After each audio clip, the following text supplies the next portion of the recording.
안녕하십니까. 저희는 전국 17개 시도의 청년연합인 전국청년경제인연합회입니다.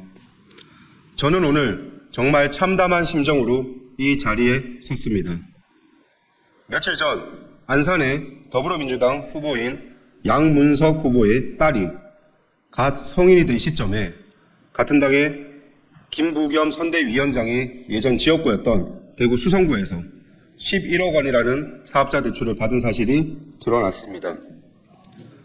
누구나 사업을 하기 위해 사업자 대출을 이용할 수는 있습니다. 하지만 일반적인 우리 청년들이 사업자 대출을 이용하기 위해서는 온갖 서류들을 제출하고 꼼꼼하게 검토합니다.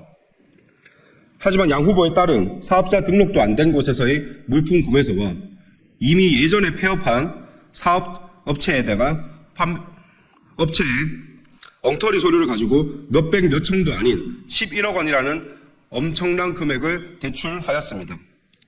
심지어 사업 용도로 대출을 받아놓고서는 이 금액을 강남의 고급 주택을 구매하는 데 사용했습니다. 문제는 양문석 후보만이 아닙니다. 재개발 호재 소식을 알아내 당시 소득이 없던 두 아들에게 한남동의 주택을 증여세까지 대납해가며 증여한 민주당의 양분한 후보.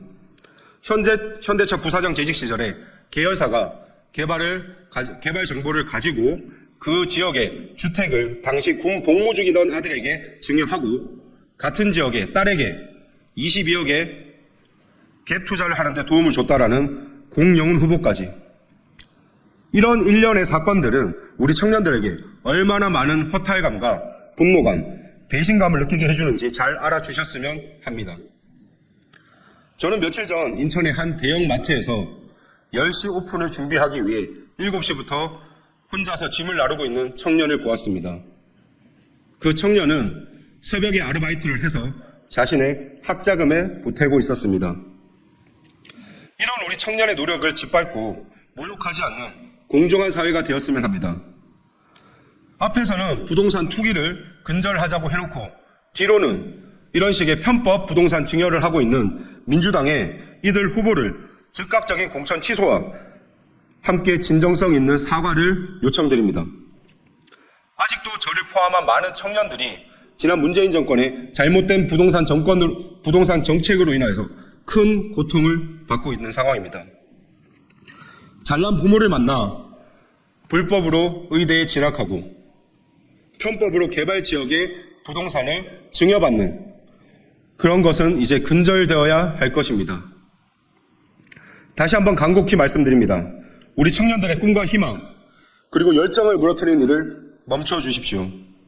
그리고 민주당은 이들 후보의 공천을 즉각 취소하고 반드시 진정성 있는 사과를 해주시기를 바랍니다. 안녕하십니까. 저는 전국청년경제인연합회 경기지 회장 이한솔입니다. 몇몇 후보자 자녀가 누린 혜택 그리고 기이한 성인식 등 각종 사건을 보고 불공정에 대한 분노와 또 대한민국의 미래를 걱정하는 무거운 마음으로 이 자리에 섰습니다. 도덕성은 정치인의 기본입니다. 입시 비리로 2심까지 실형에 선고된 사람이 창당을 하고 돈봉투 사건 핵심으로 구속된 사람이 창당을 해서 국회의원 선거에 출마한 지금 이 대한민국이 지금의 현실입니다. 어떤 정당은 국가관이 불분명한 세력과 야합을 했고 어떤 정당의 대표는 국민에게 25만 원씩을 나눠주겠다고 합니다. 국민의 표를 돈으로 사겠다는 것입니까? 베네수엘라행 열차를 타겠다는 것입니까? 빚 잔치를 하고 미래 세대에게 그 짐을 떠안기겠다는 것입니까? 포퓰리즘의 끝은 망국입니다. 돈을 나눠주는 현금성 복지보다 청년들에게 물고기 잡는 법을 알려주는 것이 더욱 절실히 필요합니다. 도덕성을 상실하고 뻔뻔하고 미래에 대한 고민이 전혀 없는 이런 정치인들의 행태는 앞으로 미래를 이끌어갈 청년들에게 상당한 분노감을 일으킵니다.